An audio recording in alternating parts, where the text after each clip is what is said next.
ஆண்டவரும் மீட்பரும் இரட்சகரமாகிய இயேசு கிறிஸ்துவின் இனிதான நாமத்தினாலே இந்த காலை ஆராதனை வேளையிலே பங்கு பெற்றிருக்கிற உங்கள் யாவரையும் நான் அன்புடன் வாழ்த்துகிறேன்.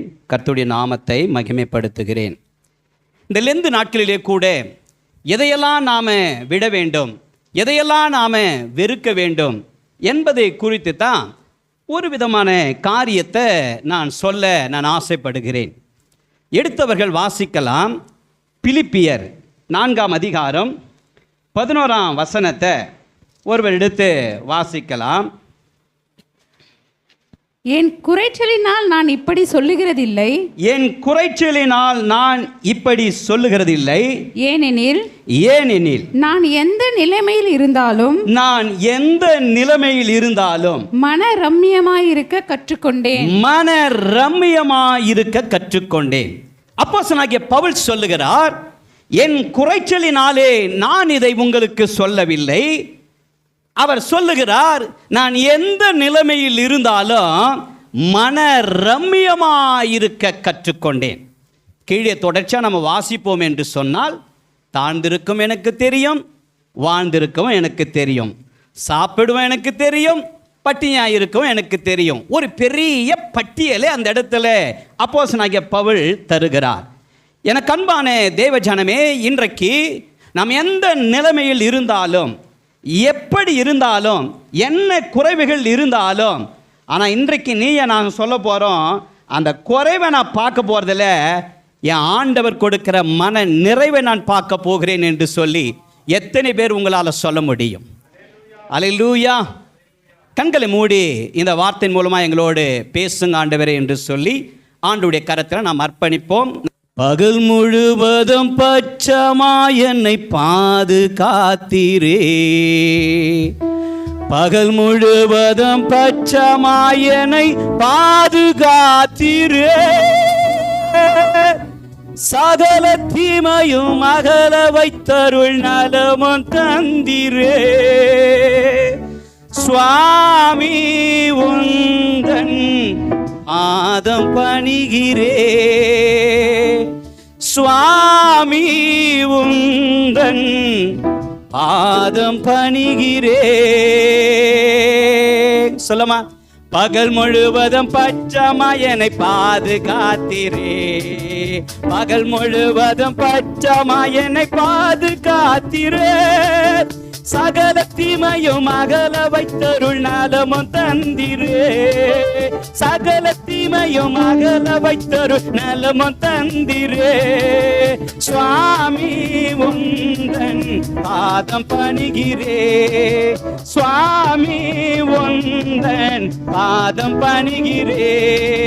சூரியன் மறைந்து அந்தகாரம் சூழ்ந்ததே, சூரியன் மறைந்து அந்தகாரம் சூழ்ந்தது, சோர்ந்த எந்தகம் அயர்ந்துமே இல்லை பார போகுது, சோர்ந்த எந்தகம் அயர்ந்துமே இல்லை பார போகுது, தூயா கிருபை தோன்று கருமையா, தூயா கிருபை தோன்று கருமையா, ராவில் வரும் மோசம் ஒன்று என்னை சேராமல், ராவில் வரும் மோசம் ஒன்றோ என்னை சேராமல், பேயின் சற்பனை தீய சொப்பனம் மனதில் நேராமல், பேயின் சொப்பனம் தீய சொப்பனம் மனதில் நேராமல், நேயா நின்னல் தூதர் காவல் தார், நேயா நின்னல் தூதர் காவல் தார், சூரியன் மறைந்து அந்தகாரம் சூழ்ந்ததே, சூரியன் மறைந்து அந்தகாரம் சூழ்ந்தது, சோர்ந்த என் தேகம் அயர்ந்துமே இல்லை பார போகுது, சோர்ந்த என் தேகம் அயர்ந்துமே இல்லை பார போகுது, தூயா நின்னல் தூதர் காவல் தான், தூயா நின்னல் தூதர் காவல் தான். இயேசுவின் மூலம் ஜெபிக்கிறோம் ஜீவனுள்ள நல்ல பிதாவே, ஆமீன். நான் எந்த நிலைமையில் இருந்தாலும், நான் மன ரம்மியமாக இருக்க நான் கற்றுக்கொண்டேன். தேவைகள் உண்டு, குறைவுகள் இருக்கிறது, பற்றாக்குறைகள் இருக்கிறது. நாளைக்கு என்ன தேவைப்படும் என்று எனக்கு தெரியாது. ஆனால் இப்போது என் இடத்துல இல்லை. ஆனாலும் நான் ஆண்டவரை ஆராதிக்கிறேன், நான் தேவனை மகிமைப்படுத்துகிறேன். வானத்தையும் பூமியும் சர்வத்தையும் படைத்த ராஜாதி ராஜாவை நான் ஆராதிக்கிறேன். எனக்கு குறைவுகள் இருந்தாலும், ஆனால் ஒன்று எனக்கு தெரியும், ஒன்றை நான் கண்டுபிடித்திருக்கிறேன். நான் குறைவுகள் மத்தியிலும் நான் மனரம்மியமாயிருக்கிறேன். அல்லேலூயா. இன்றைக்கு செய்தியினுடைய தலைப்பு என்ன தெரியுமா? பணம், துட்டு, நோட்டு, பைசா, மணி, டாலர். பணம் பணம் பணம். உலகம் சொல்லுகிறது பணம் என்று சொன்னால், பில் பண்ணுங்க, பணம் என்று சொன்னா பணமே எழுந்துக்குமா. பணம் பாதாளம் வரையிலும் பாயும். இந்த லெந்து நாட்களிலே கூட இந்த பணம் நமக்கு அவசியமா? இந்த பணத்துக்கும் மனிதனுக்கும் எவ்வளவு உறவுகள் இருக்கிறது? மனிதன் பணத்தை எவ்வளவாய் நேசிக்கிறான்? வேதம் நமக்கு என்ன கற்றுக் கொடுக்கிறது? ஆண்டவர் நமக்கு என்ன கற்றுக் கொடுக்கிறார்? அந்த பாடத்தை தான் இன்றைக்கு ஆண்டவர் எனக்கு கொடுத்த சின்ன ஒரு குட்டி ஞானத்தின் நிமித்தமாக இன்றைக்கு நாம் ஆராய்ந்து அலச போகிறோம். வேதத்தை எடுத்துக்கொள்ளலாம். பிரசங்கி 10ஆம் அதிகாரம் 19ஆம் வசனத்தை வாசிக்கலாம். விருந்து சந்தோஷத்துக்கென்று செய்யப்படும், விருந்து சந்தோஷத்துக்கென்று செய்யப்படும். திராட்சரசம் ஜீவன் உள்ளோரை களிப்பாக்கும், திராட்சை ரசம் ஜீவன் உள்ளோரை களிப்பாக்கும். பணமோ எல்லாவற்றுக்கும் உதவும். பணமோ எல்லாவற்றுக்கும் உதவும். பார்த்தீங்களா? இவ்வளோ நேரம் வீரியமா பேசணும் இல்லை, வீராதி வீரன் வீரபத்திரம் பேரம் போல பேசணும் இல்லை. ஆனால் பைபிள் என்ன சொல்லுதுன்னா, பணம் எல்லாத்துக்கும் உதவும். பணம் இல்லாமல் உலகத்தில் ஒன்றும் செய்ய முடியாது. பணம் இல்லைன்னா மதிப்பு இல்லை. ஒருத்தனும் மதிக்க மாட்டான், யாரும் மதிக்க மாட்டாங்க. ஹலோ, அதுக்காக பணமே வாழ்க்கையாக இருக்கக்கூடாது. பணத்தை தேடி நீயும் நானும் போகக்கூடாது. தேவ பிள்ளைகளாகிய உன்னையும் என்னையும் மணி இல்லை, மணி பணம் உன்னை தேடி வர வேண்டும். கையை நல்லா தட்டி தேவன் மகிமைப்படுத்தலாமா? வேதம் சொல்லுகிறது பணம் எல்லாவற்றுக்கும் உதவும். இரண்டாவது அதே பிரசங்கி 5ஆம் அதிகாரம் 10, 11, 12 வசனத்தை வாசிக்கலாம். பிரசங்கி 5ஆம் அதிகாரம். பணப்பிரியன் பணத்தினால் திருப்தி அடைவதில்லை, செல்வப்பிரியன் செல்வப்பெருக்கினால் திருப்தி அடைவதில்லை. இதுவும் மாயையே. பொருள் பெருகினால் அதை தின்கிறவர்களும் பெருகுகிறார்கள். அதை உடையவர்கள் தங்கள் கண்களினால் அதை காண்பதே அன்றி அவர்களுக்கு பிரயோஜனம் என்ன? வேலை செய்கிறவன் கொஞ்சமாய் புசித்தாலும் அதிகமாய் புசித்தாலும் அவன் நித்திரை இன்பமாய் இருக்கும். செல்வனுடைய பெருக்கோ அவனை தூங்க ஒட்டாது. பாத்தீங்களா? மற்றவர்களுடைய நித்திரை இன்பமாய் இருக்கும். ஆனால் இந்த பணம் இருக்குதே, பண பேய், பணம் அலைகிறாங்களே, பணத்தை முக்கியத்துவம் படுத்துகிறார்களே, அவர்களை குறித்து வேதம் சொல்லுகிறது அவர்களுக்கு தூக்கமே வராதாம். ஹலோ, இருக்கிறீங்களா? பணம் அலைகிறவங்க எப்பவுமே சில பேர் நினைப்பாங்க, ஒரு கத்த நோட்டு என்கிட்ட இருக்கணும்பா, எப்படியாவது கடன் உடனாவது வாங்கி அந்த பணம் என் அக்கௌண்ட்டில் இருக்கணும், என்கிட்ட இருக்கணும், என் பேக்கெட்டில் இருக்கணும். இப்படி என்று அலைந்து கொண்டிருக்கிறவர்களுக்கு நான் சொல்லுகிறேன், அவர்களுக்கு தூக்கமே வராது என்று சொல்லி வேதம் சொல்லுகிறது. பணப்பிரியர்கள். எனக்கு அன்பான தேவச்சனமே, இன்றைக்கு ஒரு செல்போன் இருந்தால் போதும். ஆனால் சில பேர் என்ன பண்ணுவாங்க, இஎம்ஐயில் போட்டு 4-5 செல்போன் வாங்குவாங்க. மாடலாக செல்போன் பிரியர்கள் இவர்கள். யாரு? செல்போன் பிரியர்கள். இதுவரையிலும் சில பேர் ஓட்ட வண்டியில் ஊழியத்தை செய்து இருக்கிறாங்க. சில பேர் இஎம்ஐ போட்டு 4-5 வண்டி வாங்கிக்குவாங்க. கலராக வண்டி எடுத்துன்னு போவாங்க, கலராக கார் எடுத்துன்னு போவாங்க. எனக்கு அன்பான தேவச்சனமே, இப்படிப்பட்ட காரியத்திலிருந்து நாம் விலக வேண்டும். இருக்கிற புடவை, இருக்கிற பேண்ட் ஷர்ட்டு, நமக்கு ஆண்டவர் கொடுத்ததுதான். ஆனால் என்ன பண்ணுவாங்க, ஒரு நாளைக்கு இதை கட்டணும், ஒரு நாளைக்கு இதை போடணும் என்று சொல்லி இன்னைக்கு உடைப்பிரியர்கள் அநேகமாக இருக்கிறார்கள். ஆனால் ஆண்டவர் சொல்லுகிறார் அதை வெறுக்க வேண்டும் என்று சொல்லி.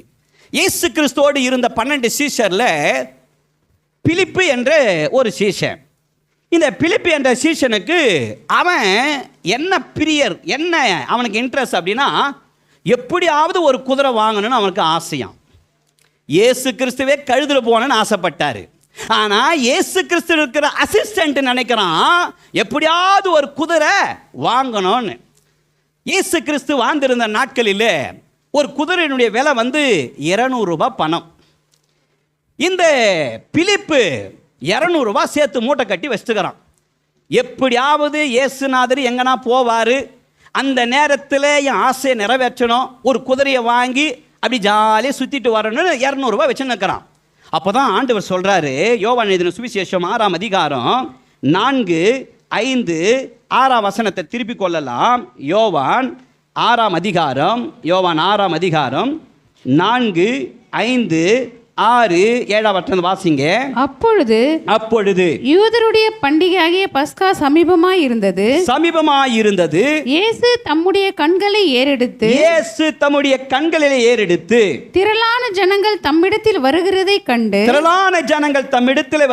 கண்டு பிலிப்புவை நோக்கி இவர்கள் சாப்பிடத்தக்கதாக அப்பங்களை எங்கே கொள்ளலாம் என்று கேட்டார்.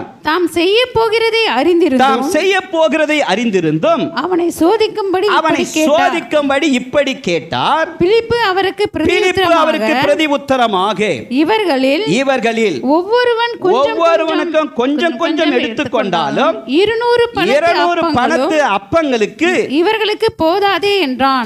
200 ரூபாய் வச்சுன்னுக்கிறான், 200 பணத்தை வச்சுன்னு. இவன் நினைச்சான் ஆண்டவர் நம்முடைய மடியிலே கையை வச்சுட்டாரு, இந்த 200 ரூபாய் பிடிங்க போறாரு என்று சொல்லி இவன் சொல்றான், ஐயோ ஆண்டவரே இவ்வளோ ஜனங்க இருக்கிறாங்களே, ஆனா இந்த ஜனங்களுக்கு 200 பணத்தை போட்டாலும் அப்பங்கள் கிடைக்காதே. இயேசு சொல்றாரு, அவனை சோதிக்கும்படி அப்படியாக ஆண்டவர் கேட்டார். இருக்கிறீங்களா? அல்லேலூயா. நம்ம ஆண்டவருக்காக கொடுக்கிறவர்களாய் இருக்க வேண்டும். எனக்கு அன்பான சகோதரி சகோதரியே, நாம் பண பிரியர்களாய் இருக்கக்கூடாது. நான் வேகமாக போகிறேன். எபிரேயர் 13, 5, 6 சொல்லுகிறது, நீங்கள் பண ஆசை இல்லாதவர்களாய் இருங்கள், அப்போது நான் உன்னை விட்டு விலகவும் மாட்டேன். இதை மட்டும் ஹைலைட் பண்ணுவாங்க. என்னென்ன போர்டு, நான் உன்னை விட்டு விலக மாட்டேன். உனக்கு எங்கே பார்த்தாலும் இந்த வசனம் இருக்கும். ஆனால் மேலே உள்ள வார்த்தை என்ன பண்ணுவாங்க, விட்டுருவாங்க. பண ஆசையா இல்லாத இருந்தால் நான் உன்னை விட்டு விலக மாட்டேன், உன்னை கைவிட மாட்டேன் அப்படின்னு அதை போட மாட்டாங்க.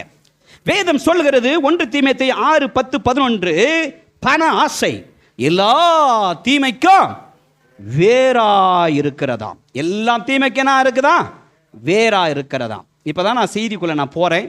நல்ல ஒரு செய்தி, நல்ல ஒரு ஆஃபர்.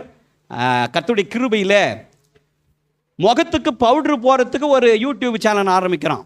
எவ்வளோ சப்ஸ்கிரைபர் வராங்க தெரியுமா? அதுக்கு சாம்பார் எப்படி செய்யறது யூடியூப் ஆரம்பிக்கிறான். சப்ஸ்கிரைபர் அடி பொலந்து கட்டுது. கர்த்தருடைய கிருபையில் நாங்களும் ஒரு கல்வாரி பிரயத்தவர் வெள்ளூர் அப்படின்னு ஒரு சேனலை ஒன்று ஓப்பன் பண்ணியிருக்கிறோம். அந்த சேனலுக்கு ஓனர் யாருன்னா நம்ம வினோத் தான். நேற்று ஒரு யூடியூப்பில் ஒரு என்னுடைய பாட்டு ஒன்று போட்டோம். காலையில் 8 மணிக்கு போட்டோம், சாயங்காலம் 4 மணிக்கெல்லாம் 1500 பேருக்கு ரீச் ஆயிடுச்சு. அல்லேலூயா. இதை ஏன் சொல்கிறேன்னா, கல்வாரி பிரேயர் வெள்ளூர் போட்டு எனக்கும் ஒரு சப்ஸ்கிரைப் பண்ணுங்க. ஏன்னா எவ்வளோ பேர் சப்ஸ்கிரைப் பண்ணுறாங்களோ அவ்வளோ மற்ற மக்களுக்கு அது என்ன ஆகும், பிரயோஜனம் உள்ளதாக மாறும். அதற்காக நான் தேவாதி தேவனை ஸ்தோத்தரிக்கிறேன். இப்போ நான் செய்திக்குள்ளே போகிறேன், நல்லா கவனிங்க. இந்த பணம் என்ன செய்யுமா, உடன்பிறப்பையும் அன்பையும் பாசத்தையும் விற்று போடுமா. உடன்பிறப்பையே விற்று போற்றோம், சகோதரர்களே விற்று போற்றோம், அம்மா அப்பா கூட விற்று போட்டுடும், பிள்ளைகளையே விற்று போட்டுடும். பணம் பணம் பணம், இன்றைக்கு பணம் பணம் என்று ஓடிக்கொண்டிருக்கிற என் அன்பு சகோதரா, பணத்தை எப்படியாவது நான் சம்பாதிக்க வேண்டும், எப்படியாவது செல்வந்தனா வர வேண்டும், எப்படியாவது நான் உயர்ந்து காணப்பட வேண்டும், உயர்ந்த அந்தஸ்துல வர வேண்டும், பணம் தான் என் குறி, பணம் தான் என் வாழ்க்கை என்று ஓடிக்கொண்டிருக்கிற உன்னையும் என்னையும் பார்த்து ஆண்டவர் சொல்லுகிறார், இந்த பணம் உடன் பிறந்த சகோதரர்களையே விற்று போடுகிற அளவிற்கு கொண்டு வருமா. பிள்ளைகளையே விற்று போடுகிற அளவிற்கு கொண்டு வந்து விடுமாம். எடுத்து வாசிக்கலாமா? ஆதியாகம புத்தகம் 37வது அதிகாரம் 26, 27, 28 வசனத்தை நாம் திருப்பிக் கொள்ளலாம். ஆதியாகமம் புத்தகம் 37வது அதிகாரம் 26, 27, 28 வசனத்தை வாசிப்போம். அப்பொழுது யூதா தன் சகோதரரை நோக்கி நாம் நம்முடைய சகோதரனை கொன்று அவன் இரத்தத்தை மறைப்பதினால் லாபம் என்ன? அவனை இந்த இஸ்மவேலருக்கு விற்று போடுவோம் வாருங்கள். நமது கை அவன் மேல் படாதிருப்பதாக. அவன் நம்முடைய சகோதரரும் நம்முடைய மாம்சமுமாய் இருக்கிறானே என்றான். அவன் சகோதரர் அவன் சொல்லுக்கு இணங்கினார்கள். அந்த வர்த்தகரான மீதியானர் கடந்து போகிற போது அவர்கள் யோசேப்பை அந்த குழியிலிருந்து தூக்கி எடுத்து அவனை இஸ்மவேலர் கையில் 20 வெள்ளிக்காசுக்கு விற்று போட்டார்கள். 20 வெள்ளிக்காசுக்கு விற்று போட்டார்கள். பாசம் எங்கே போனது? உடன்பிறப்பு ரத்தம் என்ன செய்தது? இரத்த கலப்பு என்ன செய்தது? இன்றைக்கு எத்தனை குடும்பத்தில் அண்ணன் தம்பிக்கு உறவில்லாமல் இருக்கிறது, பாசம் இல்லாமல் இருக்கிறது. பிறக்க போகிறது இந்த உலகத்தில் ஒரு முறைதான். சகோதர பாசம், சகோதரருடைய ஐக்கியம் இன்றைக்கு அநேக குடும்பத்திலே இல்லை. ஆனால் இந்த சகோதரர்கள் என்ன செய்தார்கள்? வெறித்தனமாய் செய்தாங்க. சகோதரனையே பணத்துக்காக விற்று போட்டார்கள். பணம் பத்தம் செய்யுமா, பணம் என்ன வேணாலும் செய்யுமா, பணத்துக்காக தன்னுடைய சகோதரையை விற்று போட்டார்கள். இந்த செய்தியை கேட்டுக்கொண்டிருக்கிற என் அன்பு சகோதரனே, என் அன்பு சகோதரியே, பணம் உன் கண்ணை மறைத்திருக்கிறதா? பணம் உன் வாழ்க்கையில மறைத்திருக்கிறதா? பணம் உன்னுடைய சகோதர பாசத்தை மறைத்திருக்கிறதா? பணம் உன் சகோதர சிநேகத்தை மறைத்திருக்கிறதா? இந்த 2 நாட்களில் நீ நானும் மனம் திரும்ப வேண்டும் என்று சொல்லி கர்த்தர் உன்னோடு என்னோடு பேசிக் கொண்டிருக்கிறார். இன்றைக்கு ஒப்பு கொடுப்பாயா? என் சகோதரர்களை நேசிக்க வேண்டும்.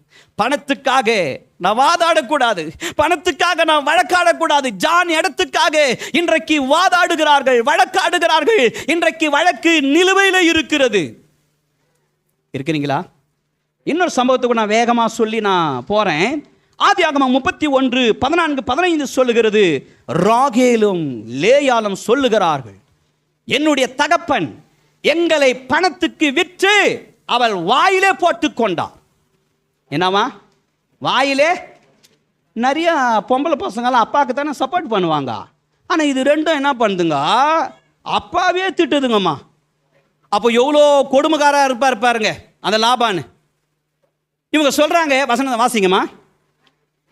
அதற்கு ராகேலும் லேயாலும் 31, அதற்கு ராகேலும் லேயாலும், எங்கள் தகப்பன் வீட்டிலே இனி எங்களுக்கு பங்கும் சுதந்திரமும் உண்டோ? என் தகப்பன் வீட்டிலே எங்களுக்கு பங்கும் சுதந்திரமும் உண்டோ?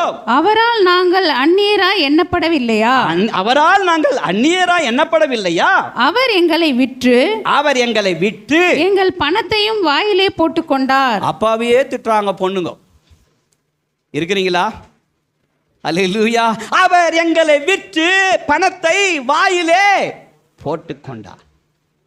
ஒருவேளை நான் இப்படி சொல்றேன், ஒரே மாதிரி சொல்லக்கூடாது இல்லை செய்தி. நான் இப்படி சொல்றேன், உன்னையும் என்னையும் தன்னுடைய சகோதரர்கள் பணத்து நிமித்தமாய் விரோதம் பண்ணி இருக்கிறாங்களா? உன்னையும் என்னையும் தன்னுடைய சகோதரர்களை, உறவுகளை, சொந்தங்களை ஏமாற்றி இருக்கிறார்களா? அளவைத்து கொண்டு இருக்கிறாங்களா? வேதனை செய்திருக்கிறாங்களா? உள்ளம் உடையிற மாதிரி பேசி கொண்டு இருக்கிறாங்களா? ஒரு நல்ல செய்தி உங்களுக்கு சொல்லட்டுமா? ஆதியாகமம் புத்தகம் 50ஆம் அதிகாரத்தை திருப்பிக் கொள்ளலாம். 20, 21 வசனத்தில் சொல்லப்படுகிறது, இந்த யோசேப்பு சொல்லுகிறார், ஏன்பா நான் உங்களுக்கு நன்மை தான் செய்தேன், ஆனா என்னை நீங்க தூக்கி போட்டீங்க, என்னை நீங்க வித்துட்டீங்க. பாசத்தை காட்டல, நான் பாசத்துக்காக ஏங்கினேன், நான் அன்புக்காக நான் ஏங்கினேன். ஆனா நீங்க அதை கேர் பண்ணல, என்னை வித்து போட்டீங்க. ஆனா நீங்கள் என்னை விற்றாலும், நீங்கள் என்னை பகைத்தாலும், என் தேவன் எங்களை கைவிடவில்லை. என் தேவன் அதை தீமையை நன்மையாக என் தேவன் மாற்றினான். இருக்கிறீங்களா? குழியில போட்டாலும் நம்புறம்பா, பழிகளை சொன்னாலும் நம்புறம்பா, குழியில போட்டாலும் நம்புறம்பா,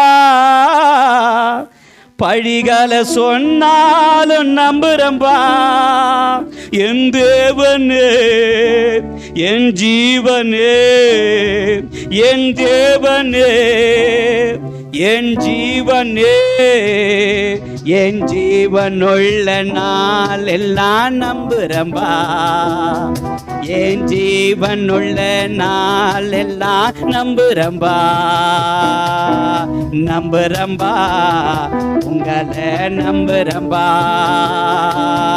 நம்புறம்பா, உங்களை நம்புறம்பா. என் ஜீவனுள்ள நாள் எல்லாம் நம்புறம்பா, என் ஜீவனுள்ள நாள் எல்லாம் நம்புறம்பா.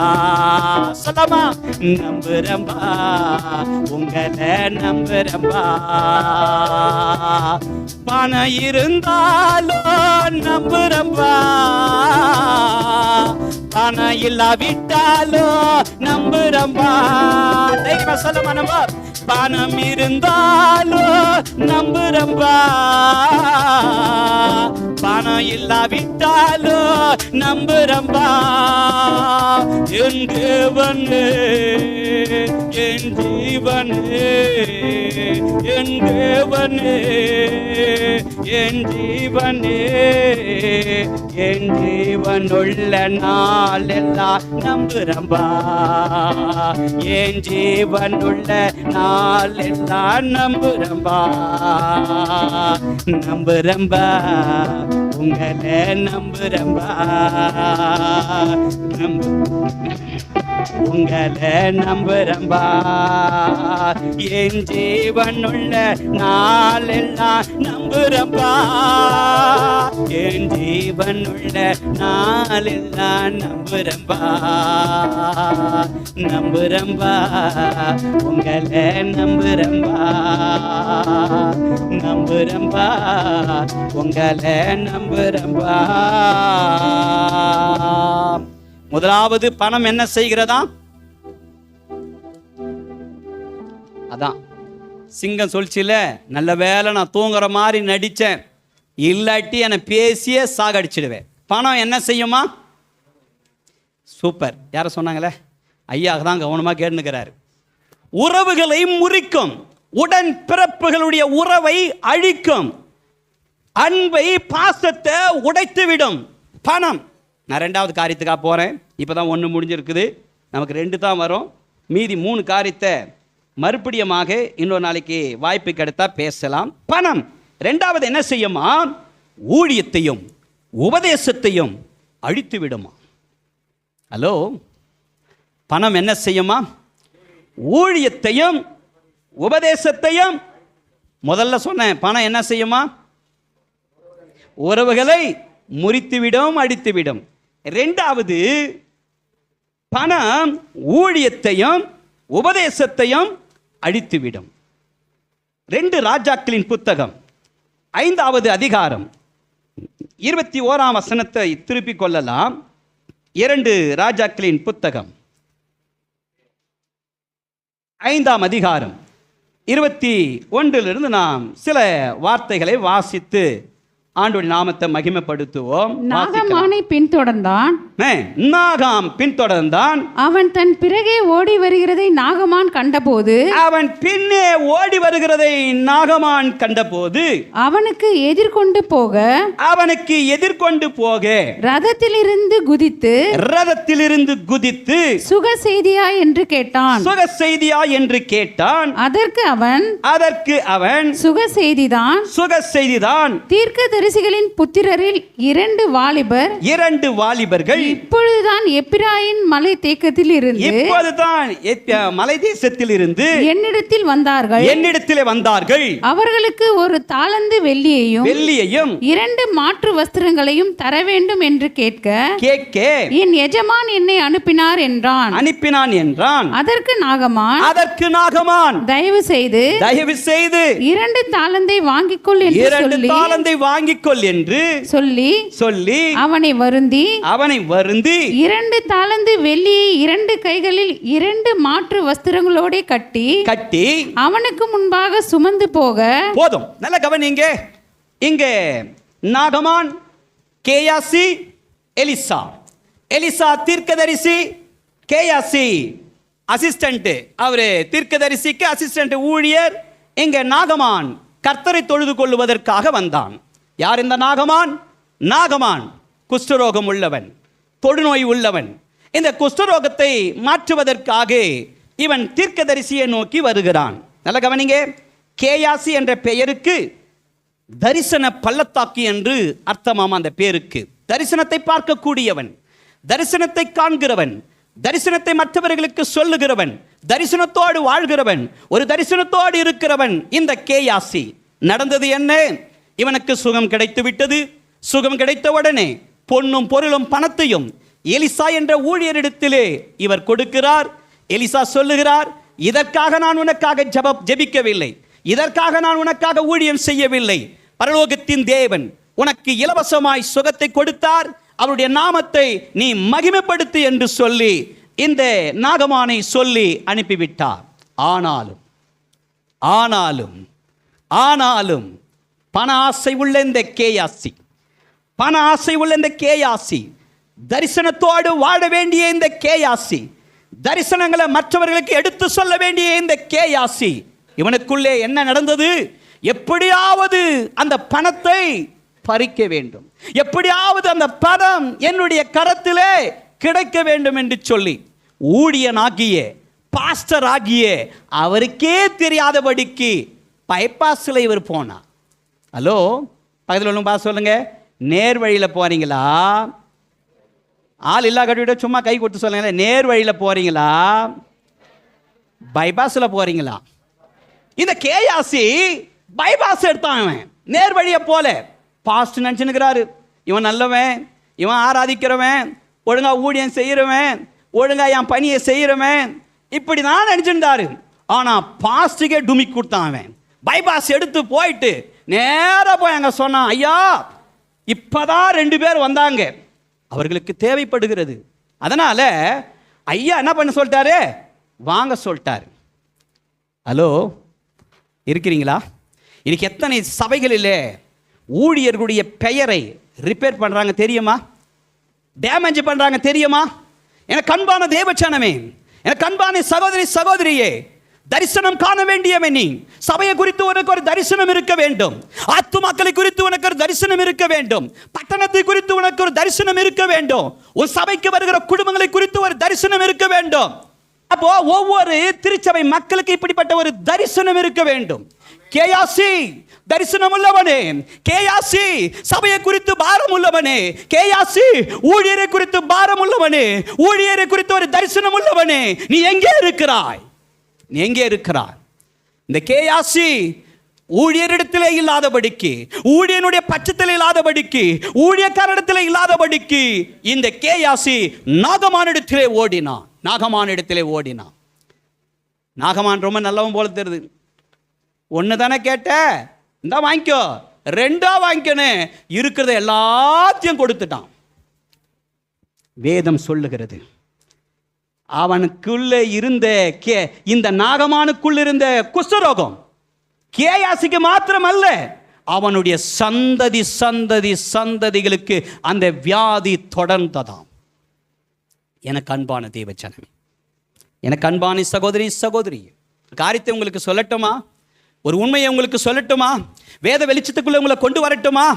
ஆபிரகாம் என்ற ஒரு மனிதன் இன்றைக்கு பிணத்தை வைத்து என்னென்ன செய்கிறார்கள். ஆபிரகாமுடைய மனிதனை வாழ்க்கை ஆபிரகாமுடைய வாழ்க்கையை திரும்பி பார்ப்போம். சாராள் மரித்து கிடக்கலாம், சாராள் டெட் பாடியா இருக்கிறாங்க, அவசரத்துக்கு அங்கலாய்ப்பு எங்கேயோ தூக்கின்னு போய் புதைச்சிருக்கலாம்.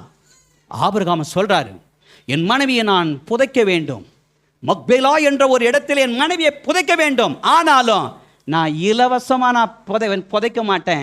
கல்லறையை கூட காசு கொடுத்து வாங்கி புதைத்த ஆபிரகாம், அந்த சந்ததி நீயும் நானும். கரங்களை தட்டி தேவனை மகிமைப்படுத்தலாமா? என் தேவன் ஐஸ்வர்யம் உள்ளவனாக இருக்கிறார், அவர் ஐஸ்வர்யவானாக இருக்கிறார். நீ என்ன தாட்ல இருக்கிற, நீ என்ன நினைவில் இருக்கிற? அது அப்படியே நமக்கு ஆப்போசிட்டா மாறிவிடும். இந்த ஆபிரகாம் தன்னுடைய மனைவி பிணத்தை நான் சொந்த இடத்தை வாங்கி தான் அடக்கம் பண்ணவே தவிர நான் அந்நியனுடைய இடத்துல அடக்கம் பண்ண மாட்டேன். இன்னொரு சம்பவத்தை உங்களுக்கு ஞாபகப்படுத்தட்டுமா? தாவீது தப்பு செய்துட்டான், தவறு செய்துட்டான். ஒரு பெரிய யுத்தம். யாரால் வந்த யுத்தம்? கர்த்தரால் வந்த யுத்தம். கொள்ளை நோய்கள், பயங்கரமான கொடிய பஞ்சங்கள், கொள்ளை நோயில அவதிப்பட்டு கொண்டு இருக்கிறார்கள். ஆனாலும் அங்கே ஒரு தேவதூதர் வந்து சொல்லுகிறா, ஒரு தீர்க்கதரிசி வந்து சொல்லுகிறா, நீ உடனே பலிபீடத்தை கட்டுப்பா அப்படின்னு. அவசரத்துக்கு அங்கலாய்ப்புக்கு ஏதோ ஒரு பொறுமை இடத்துல, ஏதோ ஒரு இருக்கிற இடத்துல பக்கத்தில் இருக்கிறவனை இடத்த போய் அங்கே ஒரு பலிபீடத்தை கட்டி உடனே தொழுது கொண்டு இருக்கலாம். அந்த பிரச்சனை நிற்பதற்காக, ஆண்டவருடைய அந்த கோபாக்கனை நிற்பதற்காக ஏதோ அவசரத்துக்கு செய்திருக்கலாம். ஹலோ, இருக்கிறீங்களா? தாவீது சொல்றான், அந்த இடத்த நான் காசுக்கு வாங்கிட்டு அங்கே தான் நான் ஆராதனை செய்வேனை கண்டி என் ஆண்டவருக்கு ஓசியான இடத்துல ஆராதனை நான் செய்ய மாட்டேன். அது ஆண்டவர் அங்கீகரிக்க மாட்டான். அல்லேலூயா. யாரோ ஒரு இடத்துல, யாரோ ஒரு இடத்துல நான் போய் உரிமை கொண்டாட மாட்டேன். என் ஆண்டவருக்காக அந்த சம்பவம் வந்து நான் சொல்லிடுறேன்.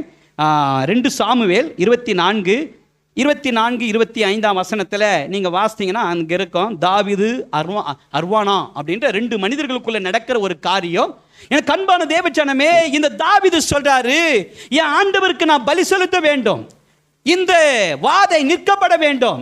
ஆனா என் ஆண்டவருக்கு நான் பலி செலுத்த வேண்டும் என்று சொன்னா அவன் சொல்றான், வாதாடுறான், என் ஆண்டவனே உனக்கு இல்லாத இடமா நீ எடுத்துக்கொள்ளும், எத்தனை ஏக்கராவனா எடுத்துக்கொள்ளும். தாவீது சொல்றாரு, இல்ல இல்ல இல்ல, என் ஆண்டவர் அதை பிரியப்பட மாட்டா, எனக்காக நீ எழுதி கொடு, எனக்காக அது சொந்தமாக்கு என்று சொல்லி சொந்தமான பூமியில சொந்தமான இடத்துல என் தேவனை நான் ஆராதிப்பேன் என்று சொல்லி அவன் தொழுது கொண்டான். கர்த்தர் வாதையை மாற்றினார். அல்லேலூயா. பக்கத்தில் பிள்ளைங்களை பார்த்து சொல்லுங்க, சபைக்கு சும்மா போவாத, எதனா ஒன்று செய்துட்டு போ.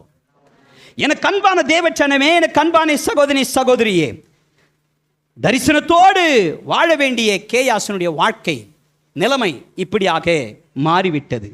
3வது காரியம் நான் சொல்லிட்டு, இன்னும் 2 காரியம் இருக்குது, நேரம் இல்லை, அதனால் 3 காரியத்தை மாதிரி சொல்லிவிடுறேன். 3வது, பணம் என்ன செய்கிறதாம்? தெய்வத்தையே காட்டி கொடுக்கிறதாம். பணம் என்ன செய்தான்? தெய்வத்தையே காட்டி கொடுக்கிறதாம். ரட்சிப்பு கொடுத்த தெய்வத்தை காட்டி கொடுக்கிறதாம். சந்தோஷத்தை கொடுத்த தெய்வத்தை காட்டி கொடுக்கிறதாம். மனமகிழ்ச்சி தந்த தெய்வத்தை காட்டி கொடுக்கிறதாம். குடும்பத்தை தந்த தெய்வத்தை காட்டி கொடுக்கிறதாம். வருமானத்தை தந்த தெய்வத்தை காட்டி கொடுக்கிறதாம். எது? பணம். வாசிக்கலாம், யோவான் 12ஆம் அதிகாரம் 4, 5, 6 வசனத்தை வாசிப்போம். அப்பொழுது அவருடைய சீஷரில் ஒருவனும் அவரை காட்டிக் கொடுக்க போகிறவனுமாகிய சீமோனுடைய குமாரனான யூதாஸ் காரியத்தும் இந்த தைலத்தை 300 பணத்துக்கு விற்று தரித்திரருக்கு கொடாமல் போனது என்ன என்றான். நல்ல கவனிங்க, இவனுடைய கண்ணெல்லாம் வந்து ஆண்டவருக்கு அந்த தைலத்தை ஊற்றினது பெருசு இல்லை. இவனுடைய கண்ணெல்லாம் எங்கன்னா அந்த பணத்து மேலே. அதை விற்று என்கிட்ட கொடுத்துருவாங்களா? பேக் இவங்கிட்ட இருந்துச்சு, பை இவங்கிட்ட இருந்துச்சு. கேஷியர் எல்லாம் கொஞ்சம் உஷாராக்கணும். அல்லேலூயா. நிறைய பேர் அதனால தான் நான் கேஷியராக வரமாட்டேன் அப்படின்றாங்க. ஏன்னா எதனா அதில் ஷார்ட்டேஜ் ஆச்சுன்னா அவங்க தான் போட்டு கட்டணும். எனக்கு அன்பான தேவச்சனமே, வேதம் சொல்லுகிறது, நான் வேகமாக சொல்லிடுறேன். மத்தேயு சுவிசேஷம் 26-15 வசனத்தை வாசிங்க. இப்படியே வேகமாக தான் சொல்லுகிற, ஒன்றும் முடிக்கல அப்படின்றீங்க. வாசிங்க சீக்கிரம். மத்தேயு சுவிசேஷம் 26-15. நான் அவரை உங்களுக்கு காட்டிக் கொடுக்கிறேன். டீலிங் நடக்குது பாருங்க. நான் அவரை உங்களிடத்திலே காட்டிக் கொடுக்கிறேன், நீங்கள் எனக்கு என்ன கொடுக்கிறீர்கள் என்றான். நீங்கள் எனக்கு என்ன கொடுப்பீர்கள் என்றான். அவர்கள் அவனுக்கு 30 வெள்ளி காசை கொடுக்க உடன்பட்டார்கள். சூப்பர். அவர்கள் அவனுக்கு 30 வெள்ளி காசு கொடுப்பதாக முன் வந்தார்கள். வேதம் இங்கே சொல்லுகிறது, வாசிக்கலாம் அந்த வசனத்தை மறுபடியும். எனக்கு என்ன கொடுப்பீர்கள்? 20 வெள்ளிக்காசு என்று சொல்லி அவர்கள் டீலிங் அங்கே முடிச்சிட்டாங்க. நல்லா கவனிங்க, இந்த வாங்கினவன் என்ன பண்ணான்? இன்னைக்கு அவன் வைத்து அடிச்சு, இவன் வைத்து அடிச்சு, அவன் வேறப்ப பிடிச்சி இவன் வேறப்ப பிடிச்சி அவன் நிலத்தை எடுத்து இவன் நிலத்தை எடுத்து வாயில போட்டுக்கிறோம், நம்ம சேர்த்து வச்சுக்கிறோம். அதை சாப்பிட முடியுதா? அதுதான் இங்கே நடந்துச்சு. இவன் சூப்பராக 20 வெள்ளி காசு வாங்கிட்டான். இவன் நினைச்சான் 5 ஸ்டார் ஹோட்டலுக்கு போகலாம், நல்லா இன்னைக்கு மட்டன் பிரியாணி சாப்பிடலாம், சுகபோகமாக இருக்கலாம், அப்படி இருக்கலாம், அப்படி இருக்கலாம், இப்படி இருக்கலாம் நினைச்சான். நடந்தது என்ன தெரியுமா? மத்தேயு சுவிசேஷம் 27ஆம் அதிகாரம் 3, 4, 5 வசனத்தை வாசிக்கலாமா? சீக்கிரம். அப்பொழுது அவரை காட்டிக் கொடுத்த யூதாசு அவர் மரணாக்கினைக்குள்ளாக தீர்க்கப்பட்டதை கண்டு மனஸ்தாபப்பட்டு அந்த 30 வெள்ளிக்காசை பிரதான ஆசாரியனிடத்திற்கும் மூப்பரிடத்திற்கும் திரும்பி கொண்டு வந்து குற்றமில்லாத இரத்தத்தை நான் காட்டிக் கொடுத்ததினால் பாவம் செய்தேனே என்றான். அதற்கு அவர்கள் எங்களுக்கு என்ன அது உன் பாடு என்றார்கள். பத்தியா எவ்வளவு அழகா நழுவிட்டாங்க. இவன் நினைச்சான் வாங்கி சுகபோகமா இருக்கலான்னு, சுகபோகமா வாழலான்னு. நிலைச்சிச்சா? அல்லேலூயா. பக்கத்தில் உள்ள பார்த்து சொல்லுங்க, கர்த்தருக்கு பிரியமில்லாதது வரும் பொழுது அது உனக்கு ஆசீர்வாதமா இருக்காது. ஆமா, ஆண்டவருக்கு பிரியமுள்ளது வரும்போது அது நிலைத்திருக்கும். கஞ்சி குடிச்சாலும் நான் சந்தோஷமா நான் சாப்பிடுவேன், நான் கூட குடித்தாலும் நான் ஆரோக்கியமாக இருப்பேன், நான் சந்தோஷமாக சாப்பிடுவேன். அவனுடைய பணத்தை எடுக்கலாம், இவனுடைய பணத்தை எடுக்கலாம், வசீகரமாக பேசலாம், எப்படியாவது கரெக்ட் பண்ணலாம், இப்படி பண்ணலாம், அப்படி பண்ணலாம். எனக்கு அன்பான சகோதரி சகோதரியே, ஆண்டவருக்கு பிரியமில்லாத ஐஸ்வர்யம், ஆண்டவருக்கு பிரியமில்லாத வருகிற பணமோ காசோ அது ஒரு நாளும் அது நிலைக்காது. உனக்குன்னு ஆண்டவர் கொடுத்தது அதை யாராலும் பறிக்க முடியாது, அதை யாராலும் அழிக்க முடியாது. அது உனக்கு ஆசீர்வாதமாக இருக்கும். 20 வெள்ளிக்காசு வாங்கினவன் அனுபவிக்க முடியலையே, தூக்கி விசில் அடிச்சுட்டான்.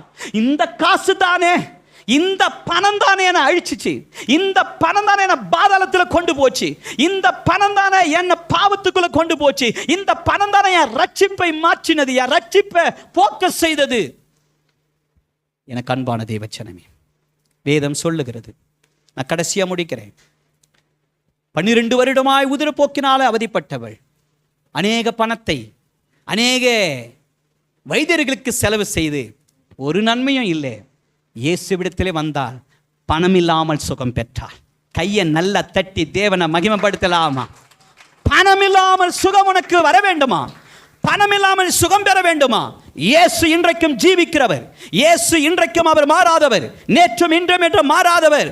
அவர் உனக்கு சுகம் கொடுக்கிற தேவன், உனக்கு அவர் சுகம் கொடுப்பா. நிறைய ஆஸ்திகள், நிறைய பணத்தில் விளையாடி கொண்டிருந்தவன், பணத்தில் வாழ்ந்து கொண்டிருந்தவன் சகேவு நிம்மதி இல்லை. நிம்மதி இல்லாதபடி நான் இவ்வளவு பணம் இருந்து எனக்கு நிம்மதி இல்லையே, இதெல்லாம் ஒரு வாழ்க்கையா? இயேசுவிடத்தில் வந்தான், பணமெல்லாம் போயிடுச்சு, ஆனா அவனுக்குள்ளே நிம்மதி வந்தது, சந்தோஷம் கிடைத்தது. அல்லேலூயா. எனக்கு அன்பான தேவஜனமே, எரிகோவின் வீதியிலே ஒருவன் குத்துயிராய் விழப்பட்டு இருக்கிறான்.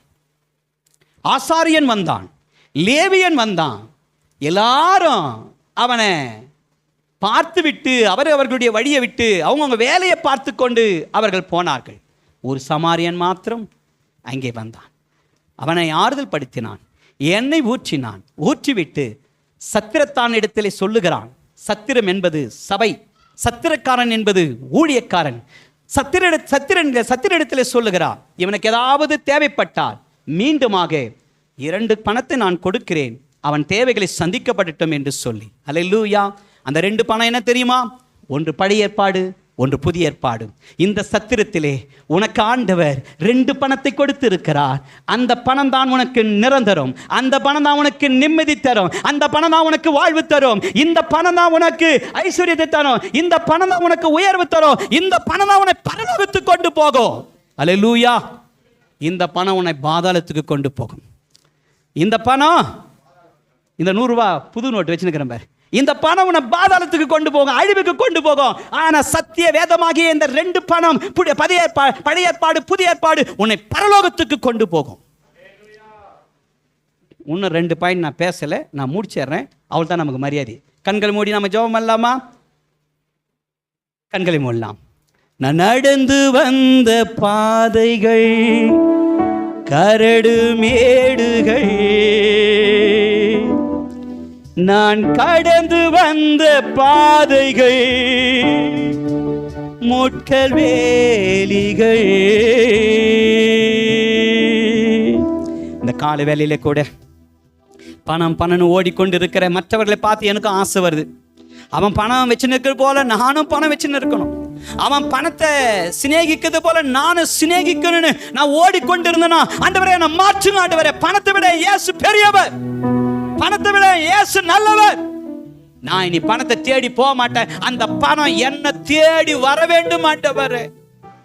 நான் நடந்து வந்த பாதைகள் கரடு மேடுகள், நான் கடந்து வந்த பாதைகள் முட்கள் வேலிகள். நான் நடந்து வந்த பாதைகள் கரடு மேடுகள், நான் கடந்து வந்த பாதைகள் முட்கள் வேலிகள்.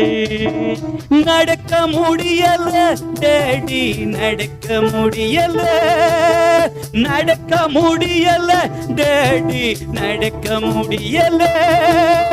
தாங்கிக் கொள்ளுங்க, கரத்தில் ஏந்தி கொள்ளுங்க, என்ன தாங்கிக் கொள்ளுங்க, கரத்தில் ஏந்தி கொள்ளுங்க. நான் நடந்து வந்த பாதைகள் கரடு மேடுகள், நான் கடந்து வந்த பாதைகள் முட்கள் வேலிகள். என்னால் பலத்தால் ஆள பார்த்தேன், ஆள முடியல. என் பண பலத்தால் படைக்க பார்த்தேன், படைக்க முடியல. என் ஆள் பலத்தால் ஆள பார்த்தேன், ஆள முடியல. என் பண பலத்தால் படைக்க பார்த்தேன், படைக்க முடியல. என் சொல் பலத்தால் சாதிக்க பார்த்தேன், ஒன்ற முடியல. என் சொல் பலத்தால் படைக்க பார்த்தேன், ஒன்ற முடியல. என் வாய் பலத்தால் வாழ பார்த்தேன், வாழ முடியல. என் வாய் பலத்தால் வாழ பார்த்தேன், வாழ முடியல. நடக்க முடியல டேடி, நடக்க முடியல, நடக்க முடியல டேடி, நடக்க முடியல. தாங்கிக் கொள்ளுங்க, கரத்தில் ஏந்தி கொள்ளுங்க, என்ன தாங்கிக் கொள்ளுங்க, கரத்தில் ஏந்தி கொள்ளுங்க. நான் நடந்து வந்த பாதைகள் கரடு மேடுகள், நான் கடந்து வந்த பாதைகள் முட்கள் வேலிகள். நான் நடந்து வந்த பாதைகள் கரடு மேடுகள், நான் கடந்து வந்த பாதைகள் முட்கள் வேலிகள். இயேசுவின் மூலம் ஜெபிக்கிறோம் ஜீவனுள்ள நல்ல பிதாவே, ஆமென்.